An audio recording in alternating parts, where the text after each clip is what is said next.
जय श्री कृष्ण। मधुर अमृतवाणी में आपका स्वागत है। पुरुषोत्तम मास के 23वें दिन में हम 23वें अध्याय का श्रवण करेंगे। 22वें अध्याय में हमने देखा कि गंधर्व राजा वाल्मीकि जी से व्रत करने वाले को क्या नियम करने चाहिए वो जानते हैं, क्या खाना चाहिए क्या नहीं खाना चाहिए वो विस्तार से बताया था। आज गंधर्व राजा वाल्मीकि जी से पूछते हैं कि दीपदान का फल क्या है। इसके बारे में आज जानते हैं। आगे कथा कहूँ उससे पहले आपने चैनल को सब्सक्राइब नहीं किया हो तो चैनल को सब्सक्राइब कर दीजिए।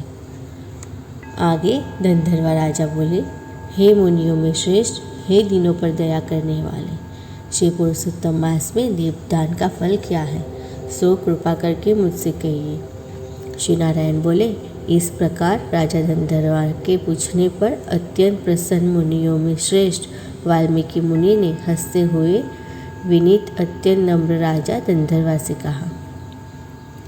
वाल्मीकि मुनि बोले, हे राजाओं में श्री दर्शन, पराक्रम वाले, पापों का नाश करने वाले, कथा को सुनिए, जिससे सुनने से 5 प्रकार के महापाप नाश को प्राप्त होते हैं। सौभाग्य नगर के चित्रबाहु नाम से प्रसिद्ध बड़ा बुद्धिमान अत्यंत बलवान राजा था। वह क्षमाशील, समस्त धर्मों को जानने वाला, शील रूप और दया के युक्त ब्राह्मणों का भक्त, भगवान का भक्त, कथा के श्रवण में तत्पर, हमेशा अपनी स्त्री में प्रेम करने वाला, पशुपुत्र से युक्त, चतुरंगिणी सेना से युक्त, ऐश्वर्य में कुबेर के समान था। उनकी चंद्रकला नाम की स्त्री 64 कला को जानने वाली, प्रतिवता, महान भाग्यवती, भगवान की भक्ति को करने वाली थी। उनके साथ युवा चित्रबाहु राजा पृथ्वी का भोग करने लगा, बिना श्री कृष्ण के दूसरे देवता को नहीं जानता था। एक दिन पृथ्वीपति राजा चित्रबाहु ने दूर से ही आए हुए मुनियों में श्रेष्ठ अगस्त्य मुनि को देखकर पृथ्वी में दंडवत प्रणाम कर उनकी विधिपूर्वक पूजा की और भक्ति से आसन देकर मुनि श्रेष्ठ के मुँह सम्मुख बैठ गया।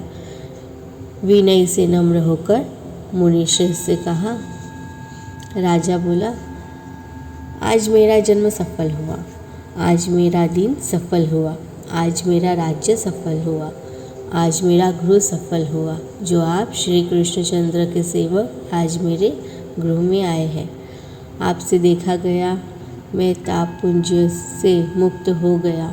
आपको हाथी घोड़े रथ से युक्त समस्त राज्य समर्पण किया। मुनि श्रेष्ठ, आप वैष्णव हो, आपके लिए कोई भी अदेय वस्तु नहीं है। वैष्णव को थोड़ा भी दिया हुआ मेरु पर्वत के समान होता है। जो कौड़ी के बराबर शाक अथवा उत्तम अन्न जिस दिन वैष्णव ब्राह्मण को नहीं देता है, वह दिन उसका विफल है। ऐसा वेद में जानने वाले ने कहा है। जो कोई भी जाति विष्णु भक्त हो, वे सब पूज्य है। उनका वाणी मन कर्म से सत्कार करना चाहिए। ऐसा मुझसे गर्ग गौतम सुमतु ऋषि ने कहा है। जब तक सूर्योदय नहीं होता है तभी तक तारांगण की प्रभा रहती है।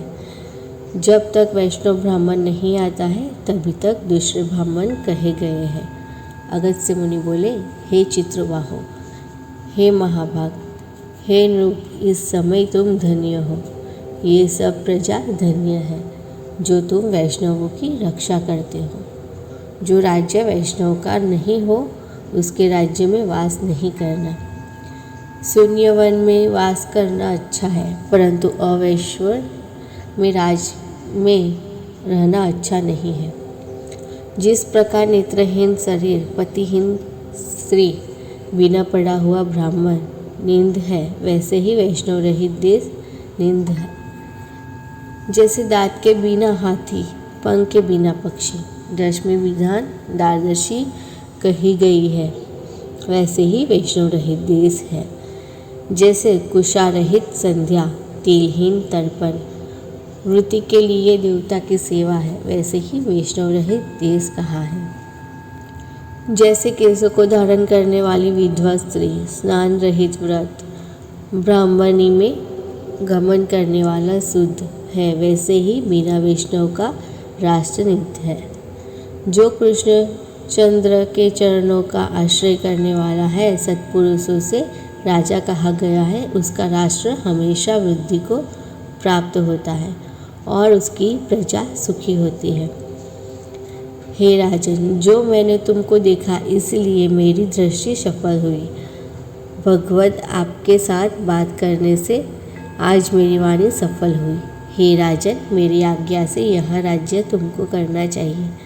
मैंने इस राज्य में तुमको प्रतिष्ठित किया, तुम्हारी कल्याण हो, मैं आ जाऊँगा। श्री नारायण बोले, इस प्रकार कहकर जाने की इच्छा करने वाले श्रेष्ठ मुनि अगस्त्य को चित्रबाहु राजा की प्रतिवता श्री ने परम भक्ति से 7 प्रणाम किया। अगस्त्य मुनि बोले, हे सुबे, तू सदा सौभाग्यवती हो और भक्ति से पति की सेवा कर।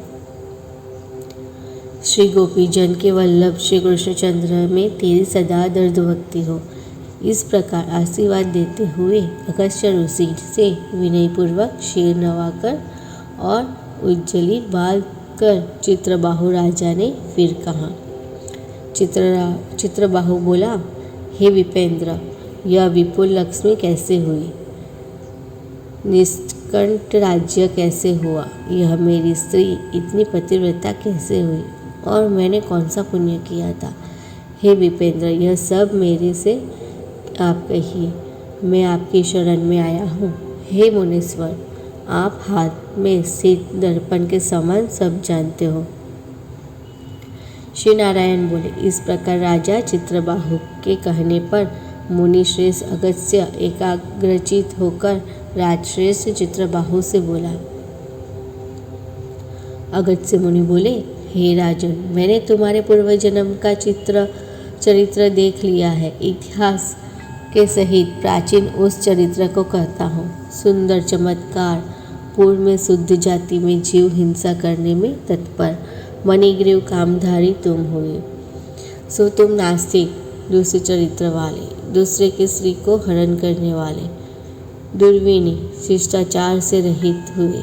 और तुम्हारी यह जो स्त्री है, यही पूर्व जन्म में भी स्त्री थी। यह कर्म मन और वचन से पति सेवा में परायण थी, प्रतिव्रता, महाभाग, धर्म में प्रेम करने वाली, मनस्विनी। इसने कभी भी तुम्हारे विषय में दुष्भाव नहीं किया। पाप कर्म को करने वाले तुम्हारा जाति और बांधवों ने त्याग कर दिया और क्रुद्ध होकर राजा ने सब उत्तम धन ले लिया। फिर उस समय बचा हुआ जो कुछ अवशेष धन था, उसको जाति वालों ने भी ले लिया। तब उस समय धन के चले जाने से तुमको धन की भारी इच्छा हुई, परंतु धन के नाश होने पर भी मन मलिन होकर इस पतिव्रता ने तुम्हारा त्याग नहीं किया। इस प्रकार सब लोगों के तिरस्कृत होने पर तुम निर्जन वन को गए। वन में जाकर अनेक पशुओं को मारकर अपनी आत्मा का रक्षण किया। इस प्रकार स्त्री के सहित जीवन निर्वाह करते हुए धनुष को उठाकर मणिग्रीवी मूर्ख के मांस को खाने की इच्छा से बहुत से सर्प और मुख से भरे हुए वन को गया। उस मनुष्य रहित वन में मध्य मार्ग में उग्रदेव नाम के महामुनि दिशा ज्ञान के नष्ट हो जाने से व्याकुल हो गए। हे राजन, मध्याह्न के समय तृषा से अत्यंत पीड़ित हो वहाँ ही गिरकर मरणासन हो गए। उस समय रास्ते को भूले हुए उस दुखित ब्राह्मण को देखकर तुमको दया आई। उस ब्राह्मण को उठाकर और उसको साथ लेकर तुम अपने आश्रम को गए। उस दुखित ब्राह्मण की तुमने दोनों स्त्री पुरुष ने सेवा की। एक मुहूर्त के बाद उस समय महायोगी उग्रदेव चैतन्य को प्राप्त हो आश्रय करने लगे कि मैं वहाँ था, यहाँ कैसे आ गया? उस वन के बीच में कौन लाया?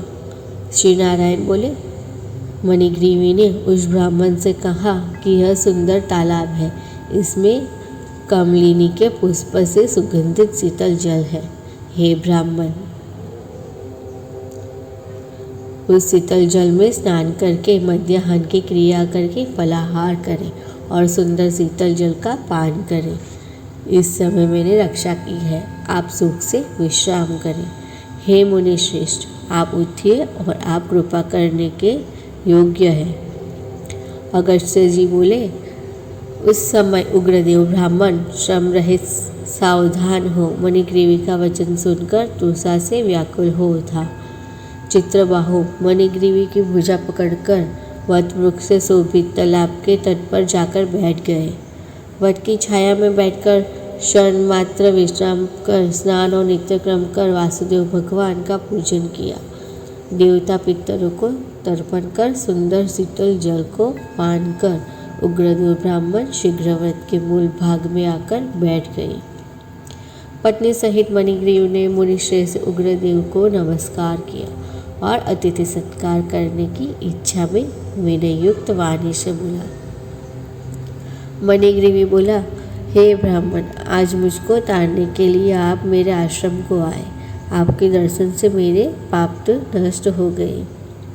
इस प्रकार उस ब्राह्मण से कहकर प्रसन्न मणिग्रीवी स्त्री से बोला, अति सुंदरी, जो स्वादिष्ट पके हुए फल है उन आम्र फलों को तुम जल्दी लाओ, विलंब मत करो।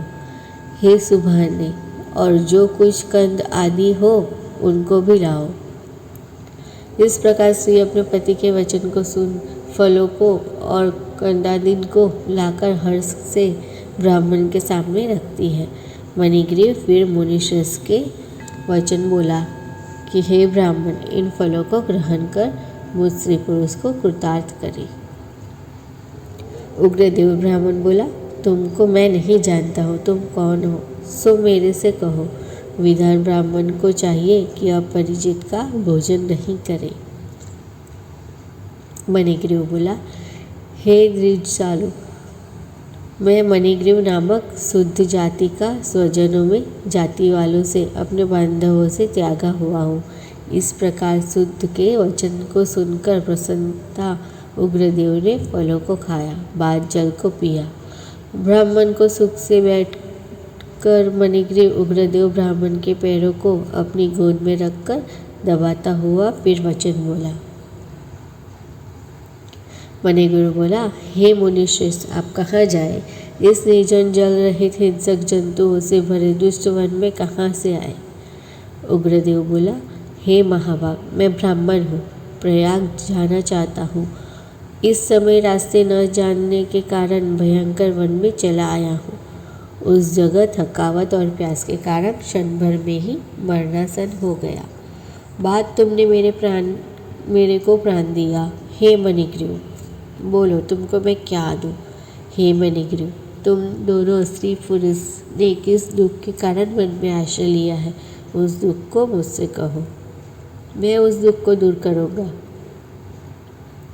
अगस्त्य मुनि बोले, इस प्रकार उग्रदेव ब्राह्मण के वचन को सुनकर अपनी स्त्री के सामने उस मुनीश्वर उग्रदेव की प्रार्थना कर दरिद्रता समुद्र को पार करने की इच्छा वाले मणिग्रीव ने अपने कर्म के भयंकर फलरूप वृत्तांत को कहा।